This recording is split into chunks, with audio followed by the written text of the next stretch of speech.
Abzu, dragon of the deep. Now, before names, before temples, before there was even gods, before anyone carved any symbols into clay, before prayers even had language, there was only one existence in this rawest form. This was not even a world yet. There was not sky, there was not land, but there was waters, lots of waters. Not the oceans like humans know it now, more like the concept of depth itself. And there was only two primordial presences that existed. These two conditions of reality. One was Abzu, who was the fresh waters below. He was subterranean, hidden, quiet, heavy with potential. The other was Tiamat, which was the salt waters, vast, shifting, storm-like, the restless womb of chaos. So Abzu isn't introduced like a character who enters a room. Abzu is the room itself. This is the deep breath of the bottom of the oceans. This is atmospheric pressure that all things yield to. And in this beginning, the very first truth of creation is not about combat or battle. This is water meeting water. This is potential coupling with potential, not romance, but physics as myth. And from that mingling, the actual first gods were born. So when this first generation got going, all these new gods emerged, and we see all these personalities, Enlil, Enki, all this first generation of gods. And these gods were personalities. They had will, you had identities, and now you have desires, disputes, and most importantly, you have sound. The young gods were not innately evil, but they were alive. They multiplied, they move, they vibrate, they do new things, they expand, they test boundaries, they fill space. But Abzu is old school. Abzu is stillness. Apsu is the deep that existed before any expansion even had permission. So the young gods began to disturb this primal quiet, which had existed forever. And their activity became so unbearable to Apsu. This is like a swarm of bees that won't let the oldest mind sleep. And the myth says right off the bat that he gets tired of the noise. He's not afraid, he's not jealous, he is genuinely annoyed. And this is the part that people miss. Abzu is not a villain plotting domination. He is a primordial foundation reacting the way foundations react when the upper floors start shaking. So what he is unquestionable thinking. If the younger guys cannot be quiet, then they should not exist. And what he was requiring was a cosmic reset, a return to silence. This is celestial, shut up. This is essentially what he said. So Abzu doesn't rush, he doesn't rage. This is not, necessarily the fire dragon that storms castle. This is a water dragon. A water dragon is slow, it's ancient, it's patient, but it is absolute. He decides when creation needs to be done because creation has become disruptive, and this is where his dragon nature becomes clear. Even if the text don't always draw it, he is a dragon. He is linked to the depths. He is tied to primordial power at the highest level. He is the guardian of what is hidden and foundational. So his threat is never conquest. He will erase you from existence. Now, in later myths, dragons would hoard gold. He hoards silence. He hoards shut up. And when Abzu moves, he wipes out younger gods. This is not even a fight for the throne. It's a deep deciding that the surface just gets gotten too disrespectful.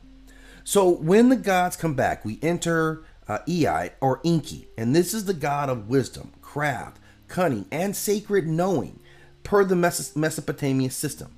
And this is important because Abzu is not defeated by any army. He could not be.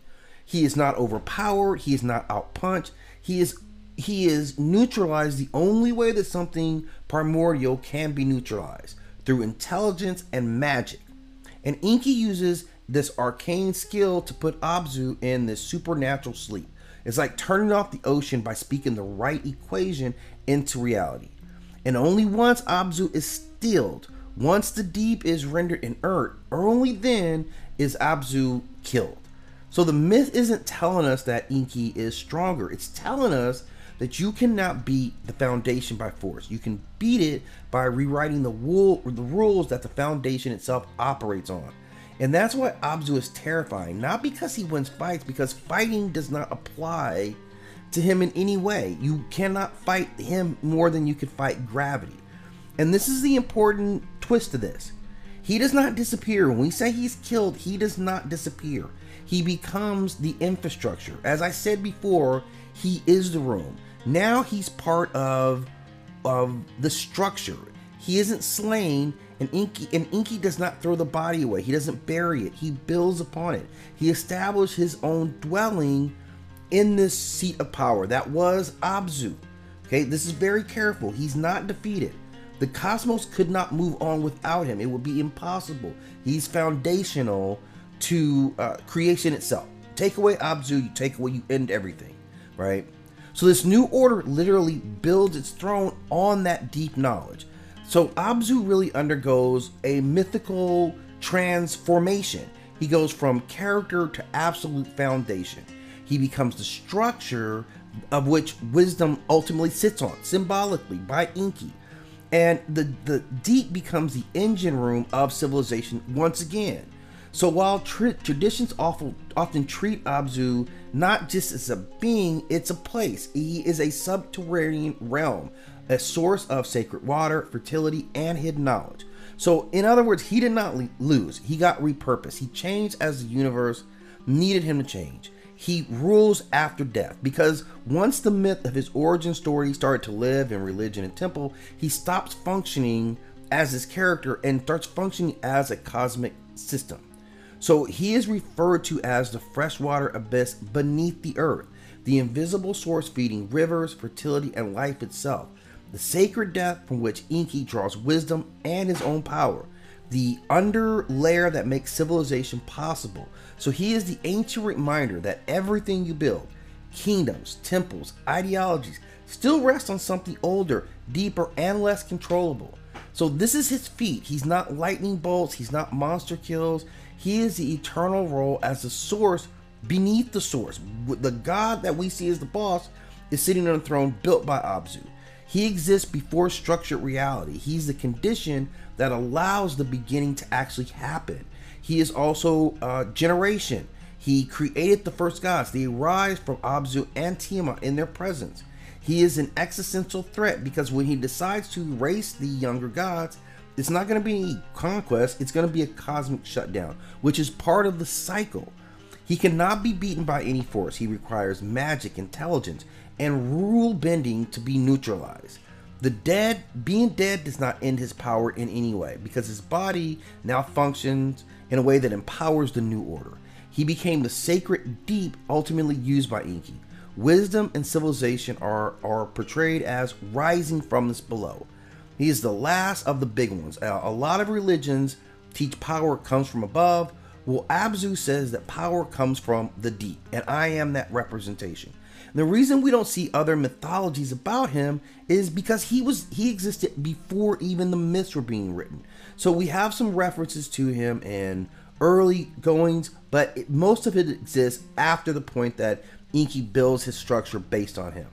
And he is different than a lot of the other dragons that we do see. We need to point this out. He is an ancient serpent dragon, and this archetype was different in the ancient world than what we see in, say, modern European.